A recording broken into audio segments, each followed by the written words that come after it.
Hello everyone, JP here with another Kings of War battle report for Caffeinated Warlord, the YouTube channel that covers pretty much exclusively now Kings of War content. So if you want to see a battle report that is in preparation for an upcoming tournament using my Trident Realms against some Halflings, then watch on.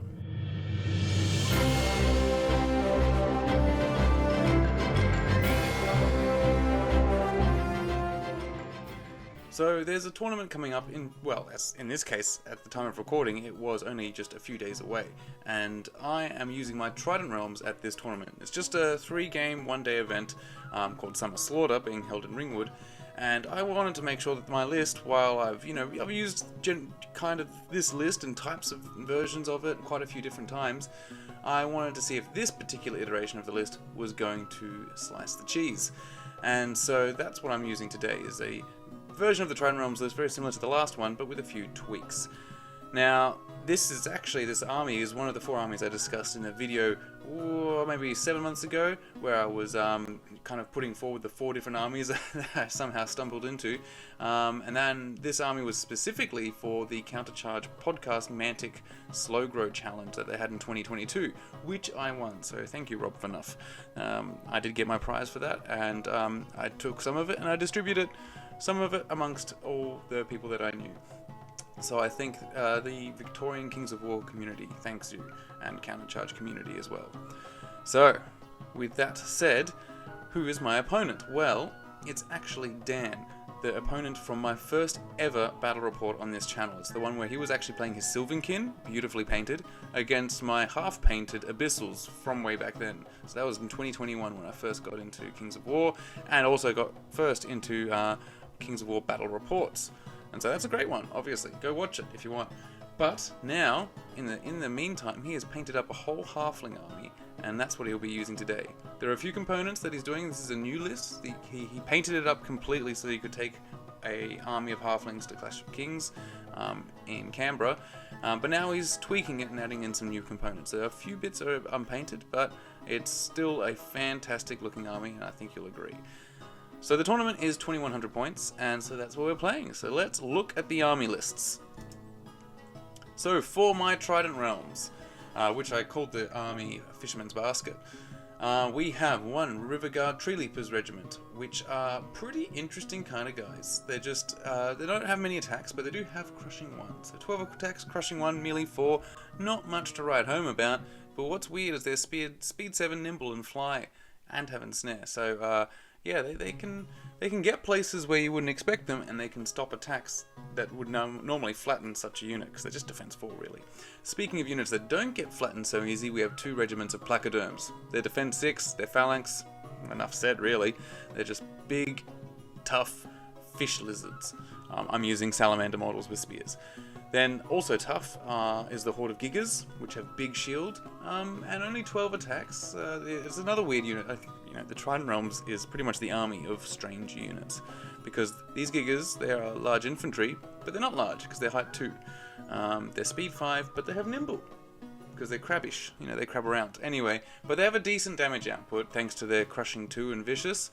That makes them a damage dealing anvil. Pretty good. Then for chaff, I have 2 tidal swarms, which are just in the regiments. They're just good because they're fearless and they scout, so they can get around.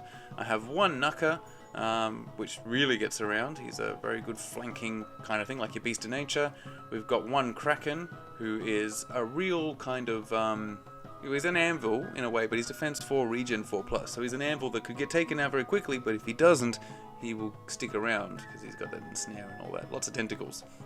His damage output is, I guess I'd say, middling, because he does have 12 attacks, but the melee 4 Crushing 2 means that ultimately, he does about 4 damage, 5 damage, combat. Then we have the Coral Giant, who can do quite a bit more damage, but he's a lot more random, as all giants are with their, randomized attacks. The D6 on top of the 8 attacks, and then the D6 Slayer if he's getting into the right unit. But what makes the Coral Giant fantastic is he's a Def 5 ensnare kind of guy, and he has the Iron Resolve, so he is quite hard to take down and can really tank in a fight for a long time. He's just so damn big, but that's the same problem as the Kraken.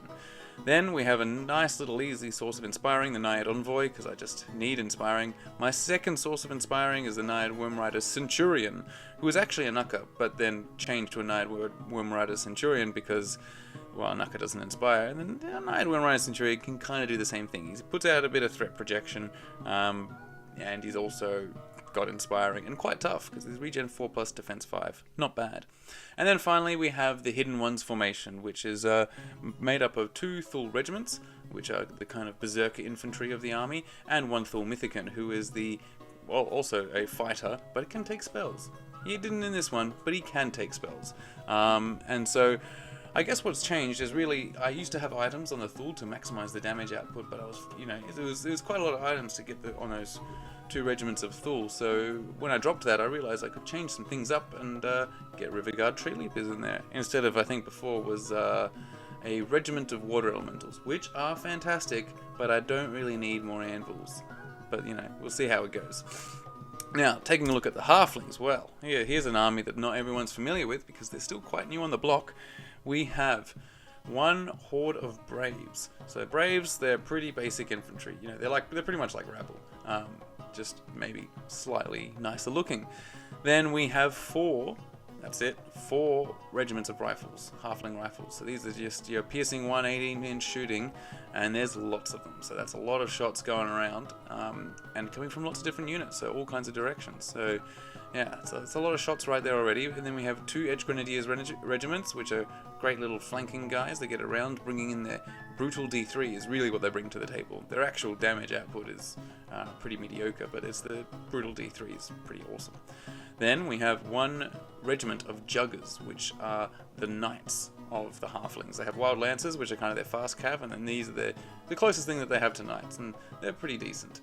But they're on dogs, so they're still nimble, which is quite cool. Then we have probably what everyone's scared of when it comes to Halflings is the Aeronauts, and there's 2 regiments of these. These are the guys that have the 9 attacks, always hit on 4s no matter what, because they're kind of floating along, and then each hit it does blast D3 and it's crushing 2 or 3. It's pretty nasty. So they can swing all over the place, but it's that potential. It's like a blaster, but even better because the blaster dies after it hits, whereas these guys, they could keep going combat to combat, and they fly, so they can get into places just a little bit easier than a blaster. Then we have a Harvester, which is the lawnmower that's pushed by a troll, so that's pretty good. Big shield, which is just a decent thing that moves around and can block things. Then we have probably the toughest thing in the whole list, and that is the Iron Beast, which is in this case the Pride of the Shires, who gets I think the Pride of the Shires part gives him the headstrong aura for Halflings. So that's pretty good. And the Iron Beast itself is defense 6, has a gun, and it's got quite a decent amount of attacks.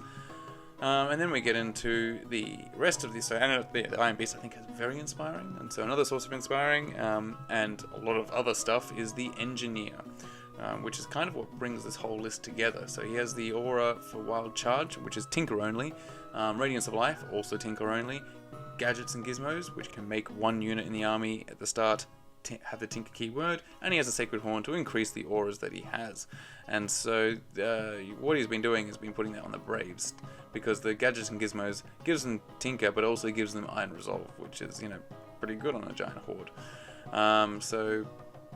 And then he can give Wild Charge, Radiance of Life, and then things like the Halfling Rifles have Tinker, Aeronauts have Tinker, I think the Harvester has Tinker, all Iron Beast, lots of things has this keyword. So really, that's like the synergy right there. The problem is there's only 1 of him, and he can't actually be upgraded with any kind of speed, so he's a bit stuck. It's hard to get him where you want him to if he needs to be somewhere else. Then we have a 𝓱𝓸𝓫𝓲𝓽'𝓼, another source of inspiring, kind of just like one of those nimble scoring unit heroes that can just get around, and he can do something in every phase because he's got a gun and he's a troll, so he's not bad. And then finally, I think this was the thing that Dan was most uneasy about including, was the Feastmaster with the Wings of Honeymaze. So the Feastmaster is a pretty good assassin kind of character, and the Wings of Honeymaze makes him get anywhere you like, but it does make for quite an expensive unit. Like the fact that he could be replaced with an entire regiment of something, but He is pretty good, but he also inspires, which is quite unique amongst duelist kind of characters, because yeah, most of the time they don't have inspiring, or they have just inspiring self. So there's 4 sorts of inspiring there, and I bring this up because it will be relevant in the game. So what scenario have we generated? Well, as you can see with the giant line in the middle, it is invade. A very simple kind of scenario. You just got to get over the halfway line with more units strength than your opponent. And I think we're pretty close in unit strength, so it's really just who can kill the most and then survive and get to the other side. That's what decides it. I'll introduce the battlefield first. So we have here blocking terrain, so really big cottage house thing, blocking terrain there, and then a small little cottage over here with some more blocking terrain. Then we have 2 hills, so they're just kind of straddling the midline, 1 hill on my side on the left and 1 hill on his side here on the right. Coming off each hill is an obstacle, so you can see that obstacle there, a nice fence, and another fence over there sticking out of that hill. And the forest, which has now been shed of all its trees, is just sitting up there underneath the Iron Beast and the Aeronauts. So that's the forest on the top right. Whereas the other forest I'm occupying with my Coral Giant, and there's the 𝓱𝓸𝓫𝓲𝓽'𝓼, so that's kind of sitting in the middle. And then difficult flat terrain is just these big ponds either side. I picked the ponds because I thought, well, you know, I'm the fish people, so I'd like some water to fight over, and so there's somehow ponds in both our deployment zones, which, I kind of made this battlefield when he wasn't here. He just said, oh, just put the tray on the table, and this is what ended up. And now looking at it, it's quite strange that I managed to kind of replicate things in a way. I should have looked at an epic dwarf map or something, but, you know, at least it's a map, and the hills aren't in deployment zones, and blocking terrain isn't too close to the edge of the battlefield. So they're all good things. So that's the battlefield described. So let's take a look at the deployment. So I'll start with his army. So there are the Edge Grenadiers. You can see them. As I said, they like to go flanking because they move pretty dang fast and just want to get into flanks, really, just to make sure that they can get some damage so the Brutal can go off. And there's the Troll Gunner Sergeant. He was going to, I suppose, escort them. Then here are the Juggers sitting in the pond along with some Braves. Not Braves, that's the Regiment of Rifles, and that's the Braves, the big horde there. And then we'll have Rifles. There's the Harvester right pretty much in the middle, angled to try and come into the middle along with the rest of these Hobbits and Halflings here. And then on the right flank, we have pretty much all the rest of the Tinker stuff. So we have the 2 Aeronauts regiments, and they're sitting behind some blocks of rifle regiments. So the other 2, we have the Pride of the Shires right in the middle, and then on the edge here, that one unpainted model, just one, so he's very good at getting these guys painted. We have that Engineer, and there's some more Edge Grenadiers on this far right.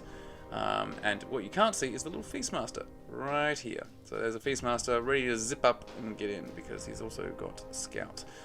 Now on my side, going left to right, so on opposing the Troll Gunner Sergeant and the Edge Grenadiers is the Nucker and 1 Tidal Swarm, so they're pretty fast and they're going to hopefully stymie their advance, not let them get the flanks so easily. And then coming to engage all these Halflings in the middle between the 2 blocking terrain, I have the Kraken, a Tidal Swarm in front of my Naiad Centurion, the Placoderms, and here the Coral Giant. I like to have the Coral Giant kind of more in the middle so he can go either way, but I also need to make sure he's in a forest because otherwise he will get shot to pieces. Then we have the 𝓱𝓸𝓫𝓲𝓽'𝓼, which I've also got in the middle because they're pretty nimble, they can get anywhere. And then facing off against all his, more Tinker stuff, I have my Gigas there, so then you can see the big crab people with the Naiad Envoy behind them, inspiring. And then I have my formation, so the 2 Thule regiments and the 𝓞 here in the pond, which also helps hide them. They also have stealthy, which is pretty good. And then I also have my final Placoderm regiment right here holding the right flank. So those Edge Grenadiers are not going to be easily getting down anywhere. So that's the deployment. So what was my plan? Well, I kind of described it going in, but I can see how the battlefield's roughly divided up. I know I need to get across, so I need to spread out as well because I'm not really thinking I need to protect myself too much from charges because I have the speed advantage in most cases apart from those Juggers. But what I do have here are very fast things. I have a Kraken, I have the Naiad Centurion, and I've got some little chaff here of the Tidal Swarm to help me do that job. On the left I have the 𝓱𝓸𝓫𝓫𝓲𝓽, who's incredibly fast, and I have a little chap to help him do his job because he is outsped by the Edge Grenadiers, but I think he's more than a match for them.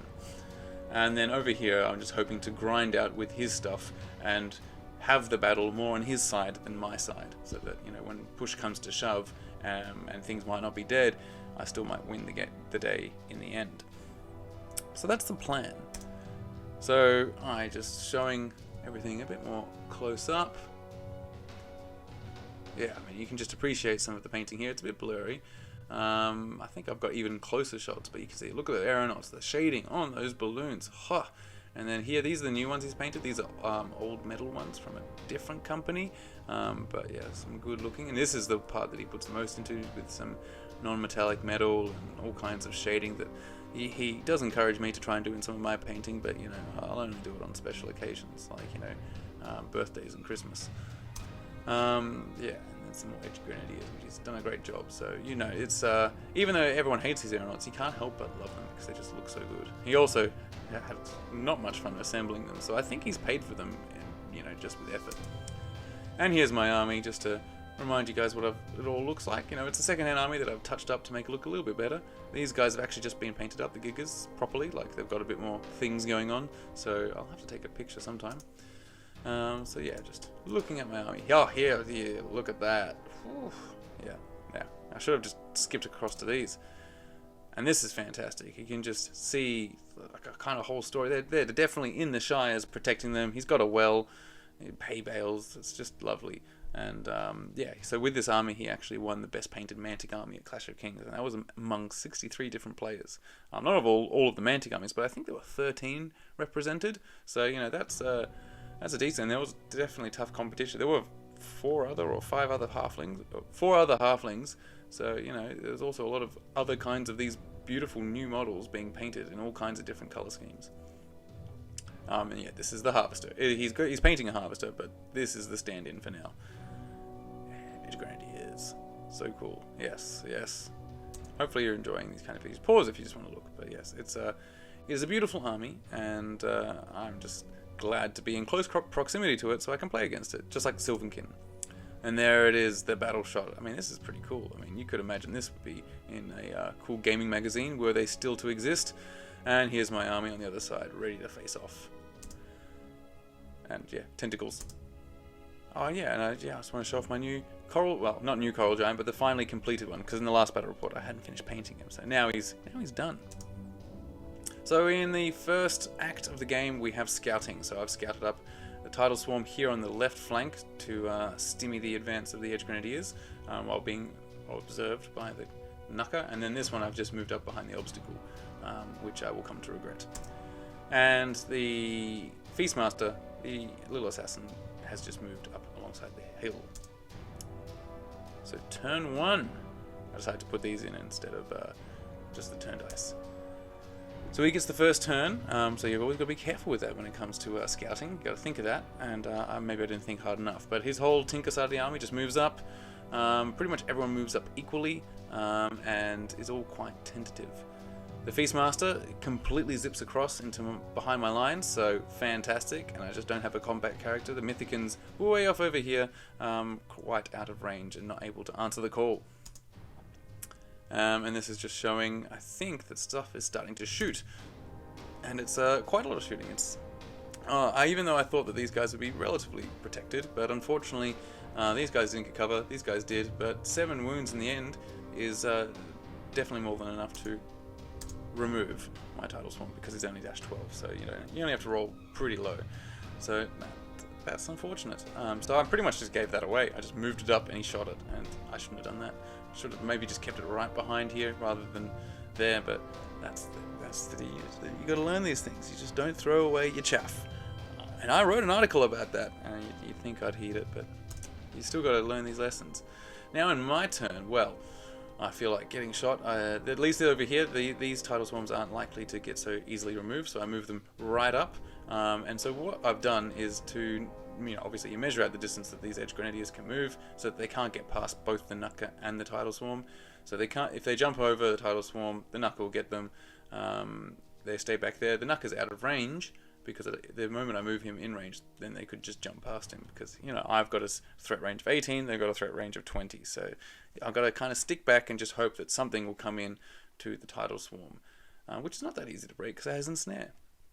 Then I've also moved my Kraken up onto the hill, just to look down on here, and he pretty much has the threat on everything, like, because he's got up to 17-inch charge thanks to his wild charge D3 and his speed 7, which makes him quite terrifying, and he's on a hill, so he's going to be Thunderous 1 on top of his Crushing 2, which actually makes him pretty decent.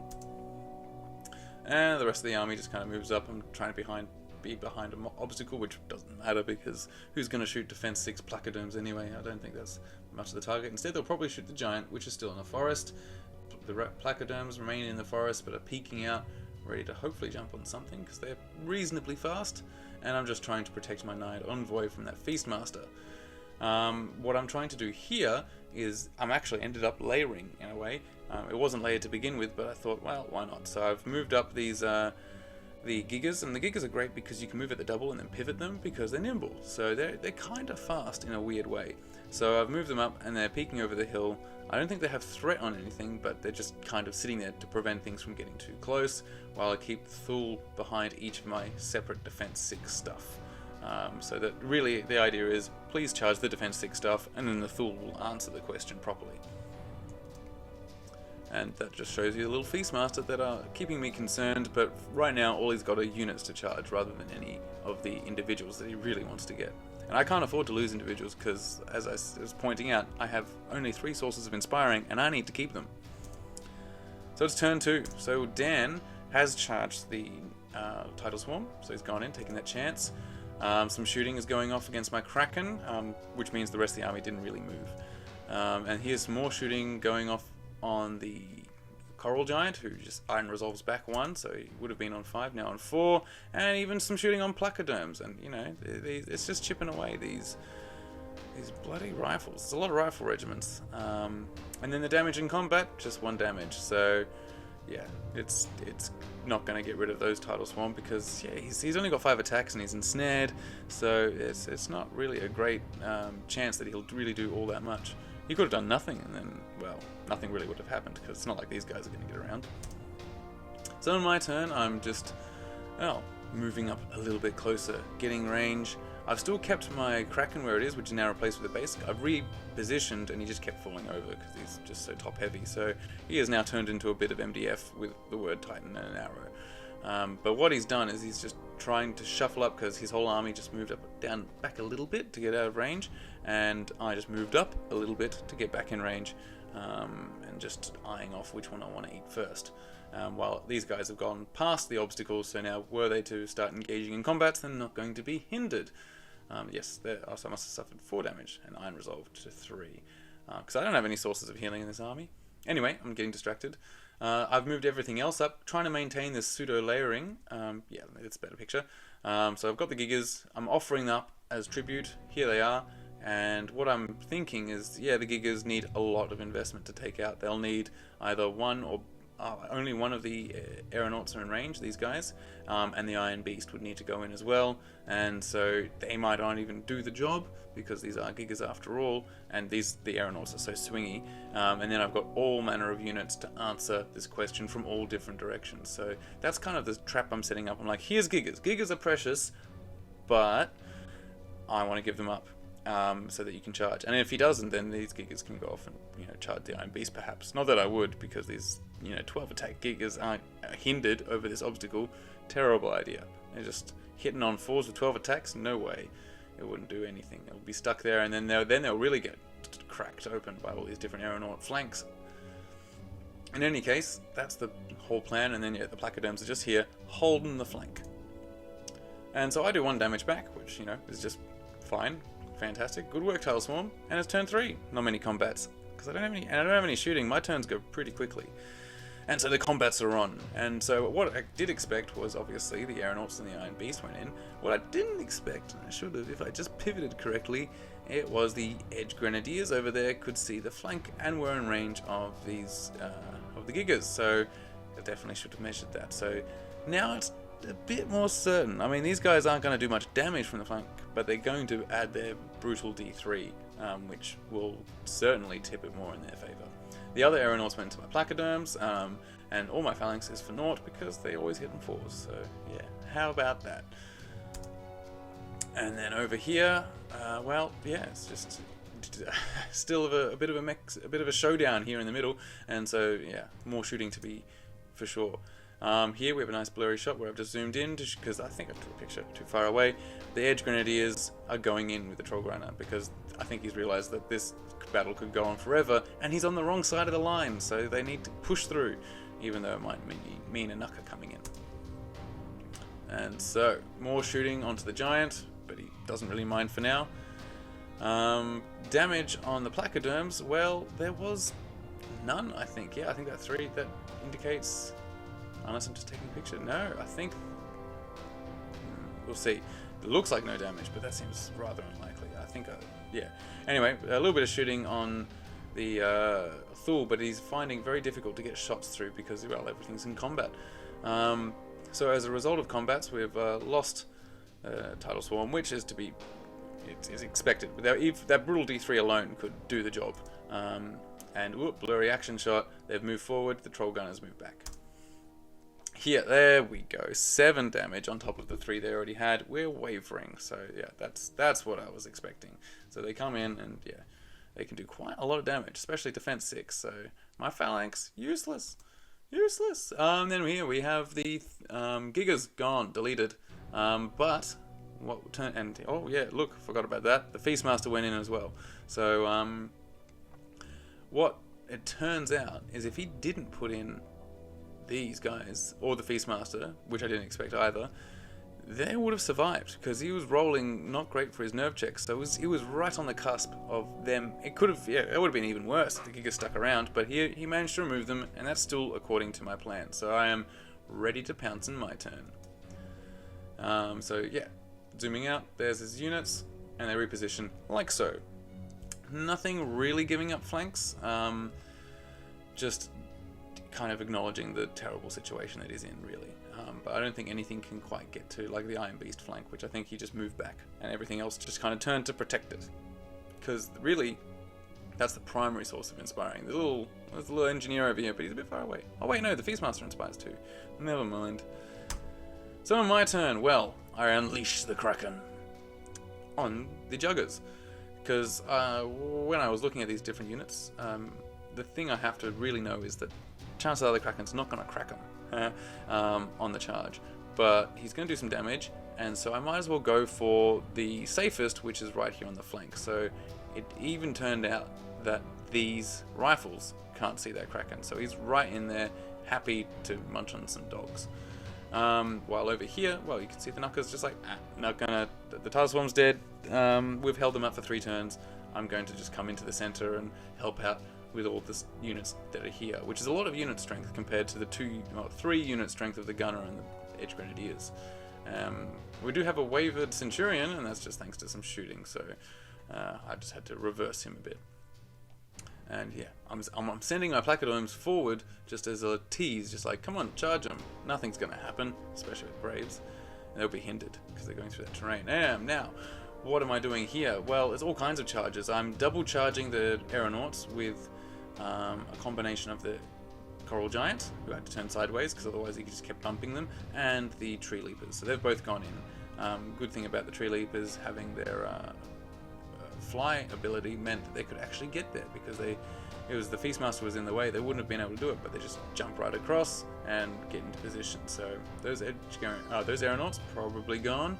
We've got the 𝓱𝓸𝓫𝓲𝓭 going into the Edge Grenadiers, so they should definitely be gone, because these 𝓱𝓸𝓫 20 attacks, and Thunderous 1, pretty good. And then going into the other aeronauts, I have a 𝓱𝓸𝓫𝓮 and the 𝓱𝓸𝓫 just charging in. The reason I went with it this way, well, I feel like aeronauts are tougher, but also I didn't want to charge in the front with the 𝓱𝓸𝓫𝓮, because I was afraid. You generally got to be careful putting in a hero alongside a combat with anything, because then if it all goes belly up and they survive, they could charge that hero first as a counter charge, and then overrun and hit something else. They get a 2-for-1. So I'm trying to avoid that more, because that's usually what I end up doing. Is I just like, oh, I'll just chuck in a hero and get some extra damage, and then oh, it didn't work. Oh, they killed my hero. Oh, they killed the unit. And so, you know, it's suddenly what I thought was going to work in my favor by one turn later is all gone very south for me. So learning my ideas, you can't counter charge and then hit these guys at the same time. So that would keep him safe. So that's the plan, at least. So yeah, I just had a little corner there that those 𝓲 could hit in. So here we are. All the charges. What are the results? Well, the first result is rolling for the 𝓱𝓮. So here, hitting on 4+, we decided to take a picture of it because I think I got a full, like I got 2 more attacks because he's Rampage D3, going into those arrows, and here I go. 2 hits. Fantastic. I think I did 1 damage in the end. I even failed one of the damage dice. So at least they're damaged. They're not going anywhere, but it's nowhere near breaking them, which is what I was hoping to be close to. So that's fantastic. But, you know, I'm at least ensnaring, so I don't really worry for the 𝓱𝓮's health. He'll be fine. Over here, well, the aeronauts didn't live, so that's good. That's very good. So I've cracked through them, and now that leaves open the Iron Beast ready to be attacked, or perhaps some of the more distant rifles. It's all unit strength. What I'm rolling here is the unfortunate, I think this is the damage. So I hit really well with, no, this wouldn't be the damage. No, this was to hit. Yeah, look, so this was the 𝓲, despicable, terrible, just missing again. So I have some pretty bad rolling sometimes, and this is an example of a berserker unit just not doing anything. And so, yeah, I did 3 damage in the end, and so they just wavered. Which is still good. I mean, I did 3 damage. I could have done nothing. So at least they're wavered, so I'm not going to be hit. But, you know, there's the headstrong aura nearby. So, yeah, I'm not expecting much. But over here, we do 6 damage with all that attacks going into the aeronauts, and also waver them. So, same thing. It just might not be wavered next turn. But to do that, he will have to move the Iron Beast rather than charge it. Because if he wants to be in range of these aeronauts, he has to shuffle this way. And unfortunately, none of his charge arcs mean he could contribute in such a way. So I might be lucky yet. I might be lucky. Turn 4. Let's see what he does. Well, he did turn the Iron Beast to then try and wake up these units from their wavering status, and unfortunately both of them he failed. And that's just sheer luck. Like, you know, yeah, maybe you fail 1 out of 3 because that's what's statistically average, but failing 2 key ones, like, yeah, it's already... Yeah, I felt bad because, you know, I expected one of these to wake up and start hitting me back. Not that I think the Edge Grenadiers really wouldn't have done all that much if they weren't wavered. They just, you know, because it's ensnared, they're hit on 4s, so nothing really would have happened there. But, you know, at least some damage might occur. But, you know, probably the aeronauts, you know, they always hit on 4s. They probably could have destroyed the 𝓱𝓮s, or perhaps destroyed even easier the 𝓲s. So, you know, that was definitely something that kept me on this flank. But the shooting is starting to really pile up from the rifles, and so my poor giant is not really enjoying this situation. Yeah, so what we're seeing here, a little bit of shooting, I think. Yes, because it's wavering. So yeah, he's just shooting at my 𝓲 with all kinds of different things, and he wavers those 𝓲s, so that's a little bit annoying. And then here, he's just, yeah, moved back his aeronauts. Which he must do. When did he do that? Well, the aeronauts have moved back. Maybe he decided that later, and I was like, yeah, sure, whatever. So the aeronauts have moved out of combat. And yeah, over here, well, I guess I didn't take a picture, we have the Harvester and the Feastmaster going into my 𝓱𝓸𝓫𝓲𝓽'𝓼. And yeah, we've got a counter charge from the Juggers doing 3 damage. Not bad. So, what happened to those tree leapers? 5 damage. There's the 5 dice. So yes, I took some damage, but 5, really, they're 14, 16, so they're going to be fine. So, and I mean, that comes down to the fact that the Harvester, you know, was being ensnared. So he doesn't actually have that many attacks. I think it's 6 plus D6 or something like that. So yeah, it's liable to not do that well, especially into an ensnaring unit, and that's what these frogs are. Okay, and now it's on to my turn. So to take advantage of the situation that my, you know, one unit is now held up by the 𝓱𝓮, I could send in some more ensnaring units, those being, well, one ensnaring unit, the 𝓮𝓪 and the Naiad Centurion, each with a decent amount of attacks each, into 1 regiment of rifles. The placoderms decide to charge the Braves, Oh, I think I got... No, I think I got charged last turn, but I didn't take a picture because they did no damage. So here we are. That's why they've moved forward and the rifles are back here. And these rifles are coming up the side to eventually flank charge. Oh, watch out. No, I think they'd rather be shooting the Coral Giant. Over here, I have charged this Harvester that failed to kill the River Guard. So there goes the Giant into something that he prefers to kill, monsters. While these 𝓲 are countercharging the Edge Grenadiers, these 𝓲 are doing nothing, and the 𝓱𝓸𝓫𝓫𝓲𝓭 have renewed their attack on the aeronauts with the 𝓰𝓾𝓮. So that's what's going on over here. I start doing a bit better into those Juggers. Rather than 1 damage, I do 7, which is actually really quite good indeed. And so I've wavered those Juggers. So we're getting 1 step closer to finally consummating and killing them. But, you know, at this point, it's still a ways off. Yeah, these Krakens. The damage output is not great. I guess it's still something, though. But they're very expensive. Anyway, enough complaints. Looking over here, obviously the Harvester dead because a flanking Giant is usually something that kills anything. So there goes that. And we turn to just face some more threats. And the Iron Beast, I'm sure, is feeling quite nervous now being surrounded by all kinds of things, including now these freed 𝓲. There are no more Edge Grenadiers. On this side of the battlefield anyway. And over here the 𝓮𝓪 and the Knight Centurion have finished those rifles very quickly and have turned to face. What I've done is I've turned the 𝓮𝓪 back to face behind because I do see some Edge Grenadiers coming around the building. And then I've turned the Centurion here this way to face the rear of those Braves, which aren't going anywhere, I think. Turn 5. So what's Dan doing? So here comes the Gunner Sergeant coming in, but he's very slow. He took a long time to meander his way around. Whereas here's the double charge going on. So these Braves, these rifles decide, nah, a flank charge from us is not really going to help into a Defense 6 unit. It's just extra rolling. So they'll go off and try and shoot the Giant, while the Edge Grenadiers and the Braves together will go into the 𝓱𝓸𝓫𝓲𝓭 and end them once and for all. Over here, well, we have the Feastmaster continuing to attack the River Guard Tree Leapers, hopefully to finish them off, but astoundingly there is no Giant. It is dead. Rifles, some rifles over here behind Dan's hand, and also the engineer with his own rifle have managed to finish off the Giant with a total of a final amount of 12 damage, and he's only 16, 18 I believe. So not really a high roll, even twice, to take him off. So he went down.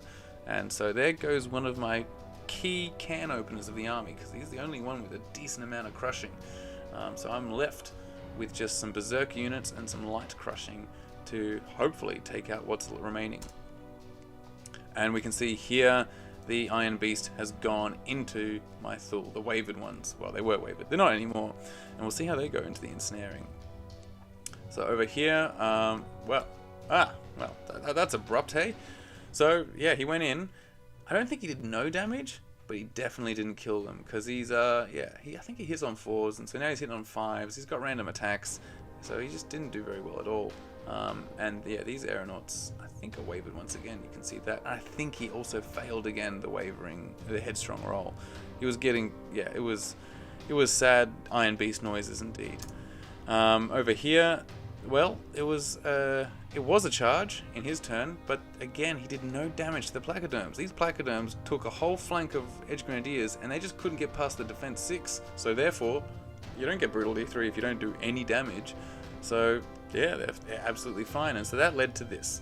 We have here the rear charge, obviously, from the Centurion, but then I have a flank charge from the 𝓮𝓪, because we did the calculations, and you know, as long if these guys are perfectly in the middle, and what distance is there minus away from the width of the Edge Grenadier base, there it was 2.5 millimeters would be showing. So therefore, that's a corner. Well, that's a little bit of the flank, and I can get in, because obviously I can see them. He's nice and tall, so in I go. Probably not killing them, but it's definitely a decent amount of attacks. And this angled shot, which I really should have rotated, but, you know, hopefully bear with me. Both the 𝓲 going into the Iron Beast. We got a flank from 𝓲. So that's 60 𝓲 attacks. Yeah, really. Just 60 𝓲 attacks with Thunderous 1. Well, these guys don't have Thunderous. They're actually disordered. But they're only doing 20, so that's okay. So 40 with Thunderous 1 and 20 with just trying to roll those 6s. And obviously we're trying to hit back into these aeronauts, and the the River Guard tree leapers have tree leaped above the hill to hit the rifles on the other side. And so the aeronauts did perish finally, and my placoderms, while hurt, are now staring down the remainder of the halflings on this side. We did do quite a bit of damage, 8 damage onto the Iron Beast, but certainly nowhere near enough to even waver it. And we did take down the Braves, because it turns out 15 attacks in the rear from a Centurion is definitely enough to put in a lot of damage. I think it's over there, so we get up to 13, and I think I just rolled hot. But I don't take out the Edge Grenadiers, but I do manage to waver them. What is really exciting is now my Kraken is free from his purgatory in the dining world of the Aralez. He's finished them all off, and he is looking for more. Turn 6. Potentially the last turn. So we are getting into the tail end of the game. We're wondering about the scenario, and so Dan is, well, he's just fighting on with his Iron Beast. He's going back in with the rifles, and these rifles, well, they're just wondering what they can shoot to try and even things up, because he still has this rifle unit to shoot with and this rifle unit to shoot with over there. And I don't know why I took a picture of the engineer, but there he is. Blurry action shot. They managed to kill the River Guard tree leapers, which is quite a big deal, especially with the Feastmaster. The Feastmaster has just been chopping up these frogs the whole time. He must be making a lot of good frog's legs. But what that does mean is he's just taken out some unit strength that was on his side, so that is a pretty big deal. But he needs to get back to my side. In my turn, though, so this is where things stand. The 𝓱𝓸𝓫 managed to, I guess, just pile up all over the Iron Beast and take it apart with all their tentacles. And so now I just shuffled them as much as I could to get into his side rather than mine, with a bit of cheeky overruns. And here we have finished off those Edge Grenadiers and just staying nicely on his side of the battlefield with all this unit strength. And I've just decided to go and try and take out this one unit that's on my side with a rear charge from the Centurion, which did work, and that's the end of it. So yeah, what we can see here, we've got that's 3 unit strength there. I think these guys were over, but then also over here I have 1, 2, 3, 4, 5 unit strength right there. So it's, I think it was a total of 8 to his 1. Yeah, no, you can see they're wavered. Yeah, I did a lot of damage, but I only wavered them, so it was still counted. But that was the end of the game. So yeah, I think the army at this point is quite good.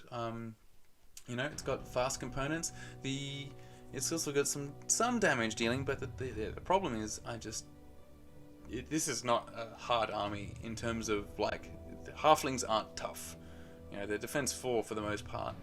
So it's not really that hard to kill them. It's just there's lots of them and they have good synergies, so they can get things, they can take things out that will surprise you. They can get to places that will surprise you. But, you know, taking them down isn't hard per se. But yeah, I can see that I might have trouble, because really, when it comes to crushing strength, I've got crushing strength 2 on the Kraken, crushing strength 3 on the Giant, but those are just 2 things with not that many attacks each. Then I have, you know, a smattering of, you know, armor piercing kind of stuff on, you know, like the 𝓱𝓸𝓫𝓫𝓲𝓽 and the Naiad Centurion, and yeah, the Gigas have a couple attacks each, but that's about it. And the 𝓱𝓸𝓫 definitely can do a lot of damage, but as you can see, when it comes to defense 6, it'll take them 2 rounds to get through it, with, you know, with like flank attacks and stuff like that. So yeah, I can see that this might be a problem. But at the end of this battle, I was feeling ecstatic, because I was like, well, you know, I've cracked it. I've come up with a cool Trident Realm army that doesn't rely on the depth horrors, because nothing against depth horrors. I think they're a fantastic unit, and I would love to have them. But at the same time, I can't be bothered trying to source an alternative model for them, because nothing really inspires what a depth horror should be, you know. So I'm just hoping eventually that Mantic will create a depth horror unit, not just the Eternal, so I can have it. Because yeah, I see all kinds of different, you know, fishmen or sharkmen kind of units, but you know, for me, the depth horror, when I think of a depth horror, or what is in, you know, lives in trenches, are things with lots of teeth and like bulbous eyes, and maybe like even anglerfish and stuff, which is kind of what inspired my coral giant look. And yeah, I could maybe try and convert such things, maybe from butchers from the Night Stalker range, But after having converted enough to make the Coral Giant and the Placoderms, I've kind of scratched that itch for now. I don't really feel like converting a whole bunch, which is why I'm doing my Riftforged Orcs now, because that's just straight out of the box, paint them up. So yeah, Depth Horrors definitely are pretty good, and they're very cheap. They have some crushing, and they have fury, so they'll keep on fighting until they die, and that's why they're quite good. So yeah, I would like to have some, but eventually when there's a suitable model. Right now I am enjoying them though. The Trident Realms, I enjoy the 𝓱𝓮𝓪 for his speed and just the awesome model, and the Coral Giant inevitably tends to die just because he's always in the thick of things. But yeah, I kind of like the army and I love the look, and yeah, I'm pretty proud of where I've managed to get it, mainly thanks to the Mantic Slowgrow that was run by Countercharge, because I made sure I kept painting it even after I finished all those goblins just in August. So this was all done in September to January was what got most of this army done. So that's pretty good. So yeah, victory to me, and bit of revenge against Dan, because Dan he won the 𝓱𝓸𝓫𝓫𝓲𝓽 battle a year and a half ago, maybe getting closer to 2 years ago really. So yeah, any suggestions on what I should do with my Trident Royal army in terms of composition wise, because I'm just thinking Depth Horrors, but there's other things. Maybe I should be leaning into Dam Busters, but then again, also need an actual unit for them, because there's just the one Dam Buster model, which is fine, but he gets expensive when you want to start turning that into a whole horde of Dam Busters. So I've got one because I just like the model, but to get a horde, oof. And I have more Iron Centurion models, but I made one into an Iron Centurion. He's actually just a Worm Rider, but he's metal, so yeah, assembly pretty tricky and fragile. So yeah, I mean, it's a good model, but if it was made out of resin, or eventually plastic, unlikely, but resin, that would be pretty good as well. So yeah, or maybe I just need more Gigas. If I just had heaps of Gigas, they do a decent amount. If you math hammer it out, Gigas do as well as Depth Horrors in combat against Depth 5 opponent, because of the Crushing 2 and Vicious, which the Depth Horrors don't have. They have Crushing 1 and no Vicious. So, but yeah, they're also quite a bit more expensive. But you pay for it. Anyway, that's the end of my rambles. We'll see how this tournament goes. I took pictures, and I'm going to turn it into a tournament report, and that will come out in the next week or two. Probably 2. Let's say 2. I don't want to give myself unreasonable expectations. So until then, play some good games, and I'll talk to you later. Oh, like and subscribe. Bye.